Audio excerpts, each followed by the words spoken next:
I've been racking my brain trying to figure out how I'm going to hang this shelf. At first I was like, I'm gonna make some wooden elbow brackets, right? That, in my mind, it doesn't work. And because in my mind it doesn't work, I can't figure out how to make it work in physical form. So I started thinking about other ways to try and hang it, and quite honestly I was like staring off into space, you know, like visualizing, you know, that meme with the lady doing the math. That was me, but trying to figure out how to put this board up.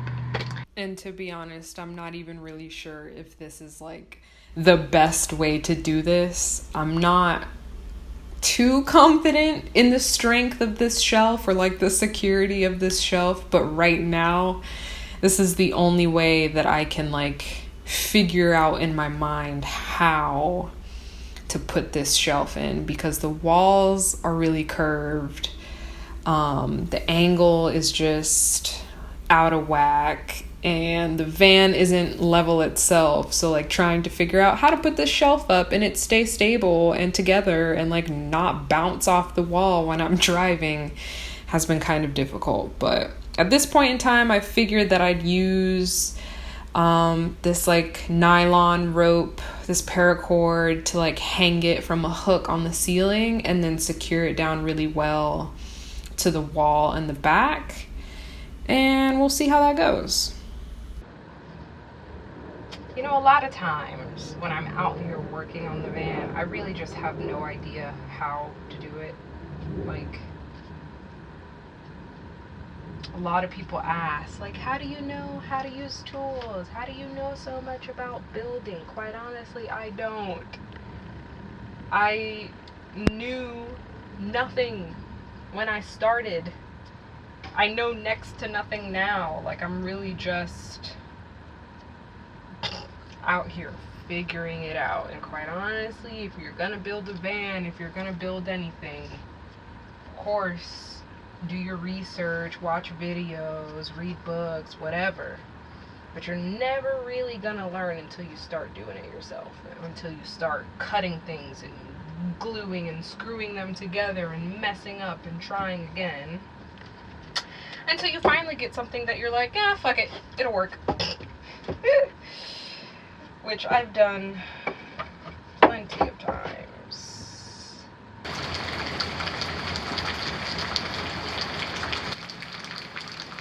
It's gloomy, it's raining, but I still feel good and I still want to get something done for the van. So the other day I stained this shelf that I built, right? I spent a few days working on that. So I stained it with 2 coats, wiped it all down, let it dry, and now I'm going to clear coat it. Clear coat it, let it dry, clear coat it again, and call it done. All right.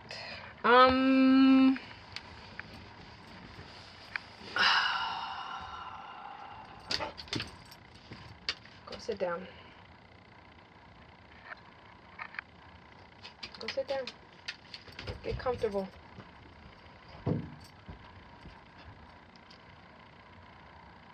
I don't even know where to begin, but in the context of this video, you don't really know because of the way things are edited together. But it's been like, it's been at least a month since the last time I was in here actively working on this upper kitchen shelf. And in the last month, it's been longer than a month now, it's like a month and a half going on 2. But life has been a struggle. Like, just to be real, like, things have been hard. And I haven't been motivated in many different aspects of my life. Quite frankly, I've been feeling miserable. Now, in this present moment, I feel good, I feel better, I feel like I've picked myself up enough to be able to sit here and talk about it. But I've really, like, I've really needed the time to get through all that shit to be able to sit here and do what I need to do for myself.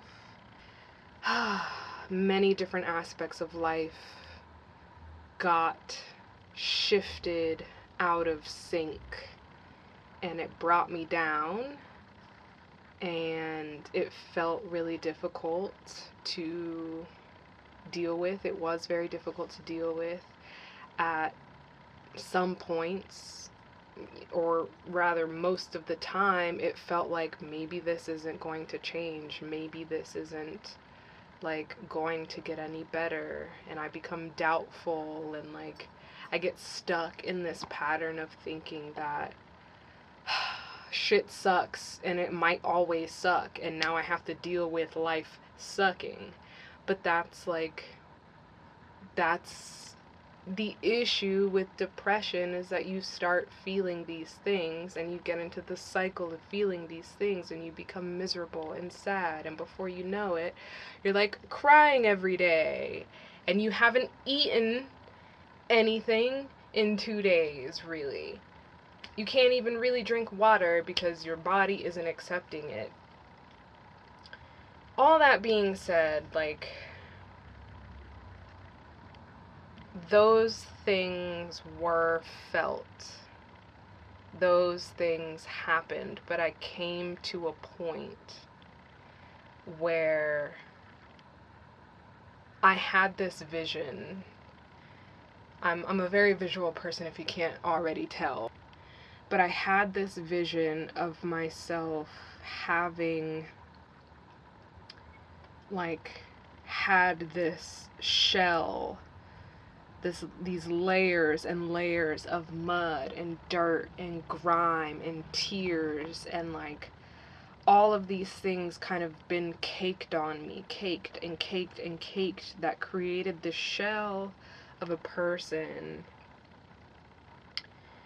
that knew that they were inside, but for whatever reason used this shell as the thing that was holding them up.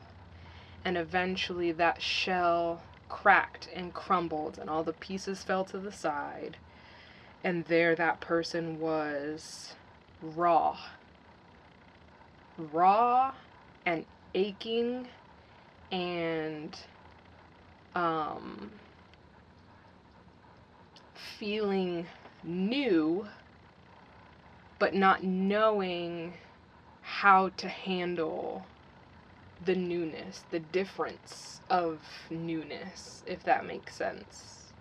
And so in my mind, I'm this like newly emerged thing with all of these crumbles of the past around me, crumbles of things that I've done to hold myself up, compromises and sacrifices and things that have overwhelmed me that I've held on to, habits, and like just anything and everything was crumbled around me, and I had to make the decision to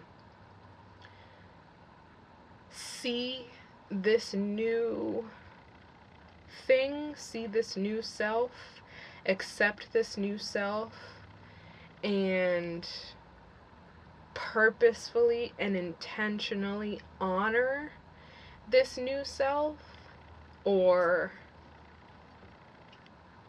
try to pick up all the pieces that were left around me and put them back. And then the question became, why would I do that? Why would I pick up those pieces and put them back when they obviously crumbled and fell around me for a reason? Because I no longer need them, because they're no longer serving me, because they were never really serving me to begin with in the way that I've needed the most.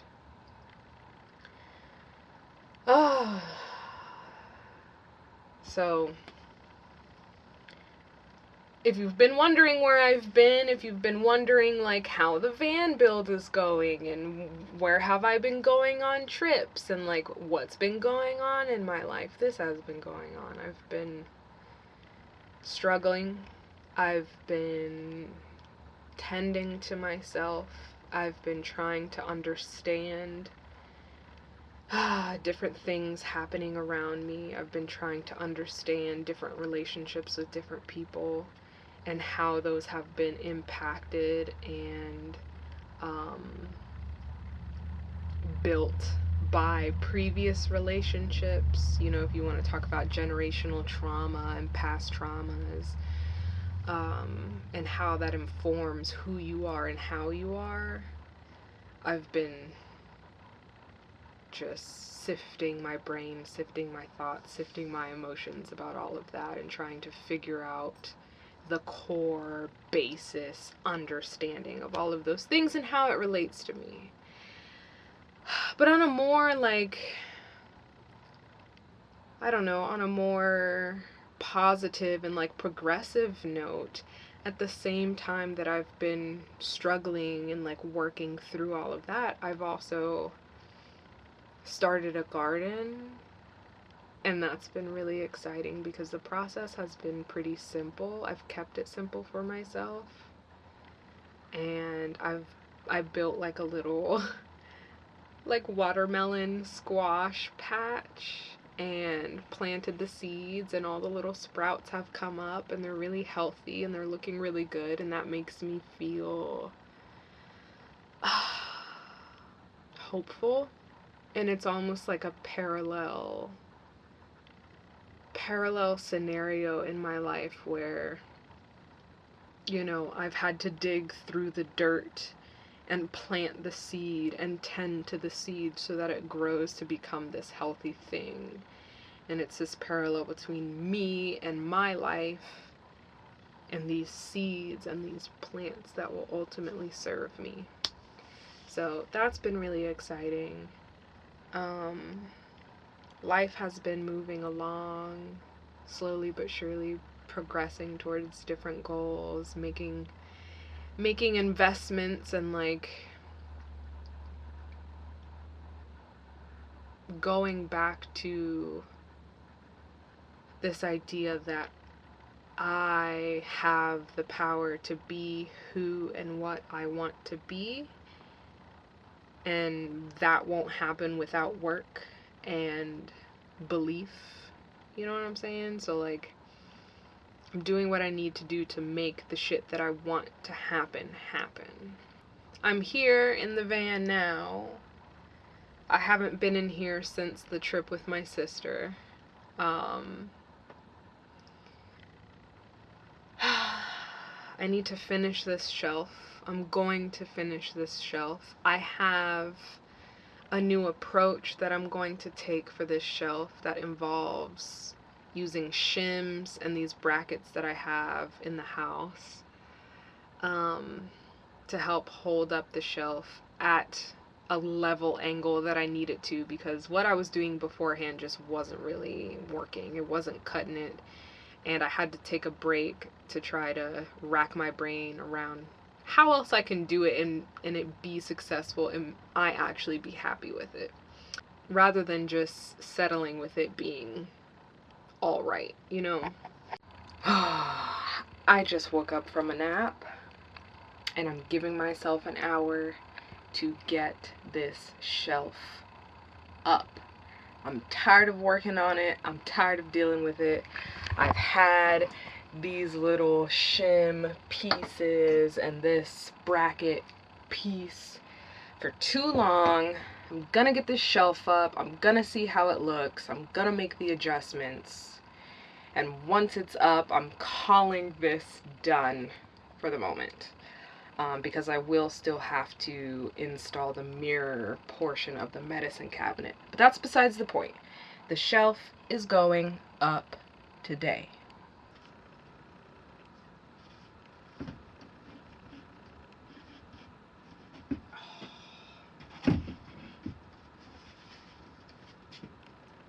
It's too tall.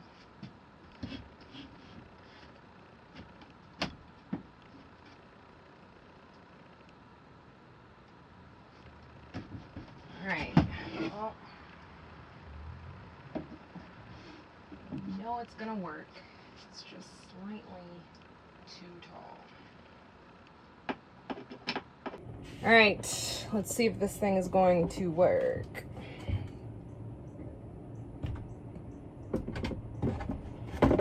Oh, so close. So close.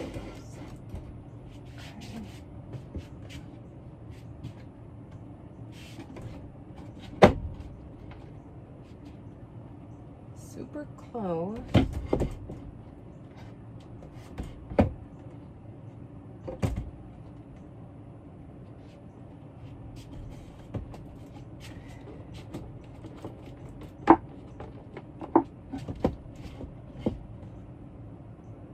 Alright, that actually looks pretty damn good. I would just like to say that when I got out here, I told myself that I was going to take 1 hour to put up this shelf. And do you know what I did? I did exactly that. This shelf is up. It's as stable as it's going to be. It is barely moving. I mean, it moves a little bit on the edges, but I adjusted this extra support. I adjusted the ropes. The shelf is up. The shelf is up and it looks so damn good. Wow, now I can put things on it. This isn't something that I would put up here and hold up here, but like, come on. What else do I have that I can put up here? Let's see. Other things that I have. What do I got? I don't have very much, but you know, I can put my drill. I can put my olive oil. I can put my honey. I can put whatever I want in here. I love that. I really love that. So finally, after many weeks, maybe a month, maybe longer, this shelf is finally up. It's not done, but that's okay. The goal was the shelf, not finishing the medicine cabinet. I'm proud of myself. I really am, because it's really been a struggle to get this done. So glad it's done now. So I'm gonna clean it up, paint the walls, and be done.